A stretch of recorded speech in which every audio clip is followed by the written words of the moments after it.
Friends, ఈ subscribe button మీద click చేయండి అండ్ ఈ బెల్ ఐకాన్ మీద ట్యాప్ చేయండి. సో నా ప్రతి వీడియో మీకు నోటిఫికేషన్ రూపంలో వస్తుంది. హాయ్ ఫ్రెండ్స్, మనకి స్టాఫ్ సెలక్షన్ కమిషన్ నుంచి జాబ్ నోటిఫికేషన్స్ రావడం జరిగినాయి. ఇక్కడ టోటల్ 10,000 పోస్ట్కి ఇక్కడ జాబ్ నోటిఫికేషన్ అనేది వచ్చింది. ఇక్కడ పోస్ట్ నేమ్ కనుక మనం చూసుకున్నట్లయితే మల్టీ టాస్కింగ్ స్టాఫ్. ఇంకా అప్లై చేసుకోవడానికి లింక్ వచ్చేసి డిస్క్రిప్షన్లో ఉంది. అదేవిధంగా మీరు అప్లై చేసుకోవడానికి ఆన్లైన్లోనే అప్లై చేసుకోవాలి. ఇంక సెలక్షన్ ప్రాసెస్ వచ్చేసరికి రిటర్న్ ఎగ్జామ్ అండ్ ఇంటర్వ్యూ ద్వారా మనం సెలెక్ట్ చేసుకోవడం జరుగుతుంది. ఇంక ఇక్కడ స్టార్టింగ్ డేట్ కనుక చూసుకున్నట్లయితే 22 ఏప్రిల్ 2019. ఇక్కడ లింక్ ఇచ్చాను కదా, 22 ఏప్రిల్ 2019 యాక్టివేట్ అవుతుంది.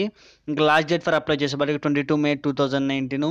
ఇంక శాలరీ కనుక మనం చూసుకున్నట్లయితే 5,200 నుంచి 20,000 ప్లస్ 2,800 జీపీ. ఇక్కడ తప్పు పడింది, ఇక్కడ 20,000 ఇది 2,000 అని కనబడుతుంది, కాకపోతే 20,000. ఇంక జాబ్ లొకేషన్ వచ్చేసరికి ఎనీవేర్ ఇన్ ఇండియా మీకు జాబ్ అనేది ఉంటుంది. ఇంకా అప్లై చేసుకోవడానికి ఆల్ ఇండియా వైజ్ అప్లై చేసుకోవచ్చు. ఇంక ఎడ్యుకేషనల్ క్వాలిఫికేషన్ వచ్చేసరికి 10th అదేవిధంగా 12th కంప్లీట్ చేసుకున్న ఇద్దరు అప్లై చేసుకోవచ్చు. ఇక్కడ కనుక మనం చూసుకున్నట్లయితే ఏజ్ లిమిట్ వచ్చేసరికి minimum age 18 years, maximum age వచ్చేసరికి 28 ఇయర్స్. ఇంకా అప్లికేషన్ ఫీ విషయానికి వస్తే జనరల్ ఓబీసీ వాళ్ళకి 100 రూపీస్, ఎస్సీ ఎస్టీ ఉమెన్ వాళ్ళకి ఎటువంటి అప్లికేషన్ ఫీ అనేది లేదు. ఇక్కడ అమ్మాయిలు కూడా అప్లై చేసుకోవచ్చు, వాళ్ళకి ఎటువంటి అప్లికేషన్ ఫీ అనేది లేదు. ఓసీ వాళ్ళకి కూడా, ఓసీ అమ్మాయిలకి.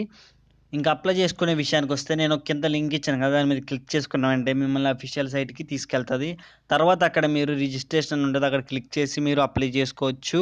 అక్కడ కనుక మనం చూసుకున్నట్లయితే మీ రీసెంట్గా దిగిన ఫోటోగ్రాఫ్, మీ సిగ్నేచర్ అలాంటివన్నీ స్కాన్ చేసి అప్లోడ్ చేయాల్సి ఉంటుంది. సో ఇది మీరు అప్లై చేసుకునే కంటే మీ దగ్గర ఉన్న ఈ సేవకు ఏపీ ఆన్లైన్లోకి వెళ్ళి అప్లై చేసుకోండి. సో అలా అప్లై చేసుకున్నట్లయితే ఎటువంటి మిస్టేక్స్ లేకుండా మీరు అప్లై చేసుకోవచ్చు.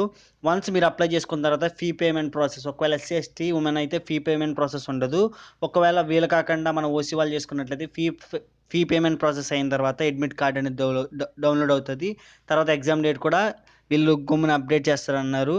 వన్స్ మీరు అప్లై చేసుకున్న తర్వాత మీకు అడ్మిట్ కార్డ్ అనేది వస్తుంది. ఆ అడ్మిట్ కార్డు మీరు ఎప్పుడైతే ఎగ్జామ్కి వెళ్తారో అక్కడ మీరు పట్టుకెళ్లాల్సి ఉంటుంది. ఇంకా అప్లై చేసుకోవడానికి లింక్ అదేవిధంగా అఫీషియల్ నోటిఫికేషన్ వచ్చేసి నేను డిస్క్రిప్షన్లో ఇచ్చాను. మీరు డౌన్లోడ్ చేసుకుని ఒకసారి అఫీషియల్ నోటిఫికేషన్ అనేది చూడండి, మీకు పక్కా క్లారిఫై అవుతుంది. ఎటువంటి డౌట్ ఉన్నా ఒకవేళ క్లారిఫై అవ్వకపోతే నాకు కమెంట్ చేయండి, నేను వెంటనే రిప్లై ఇస్తాను.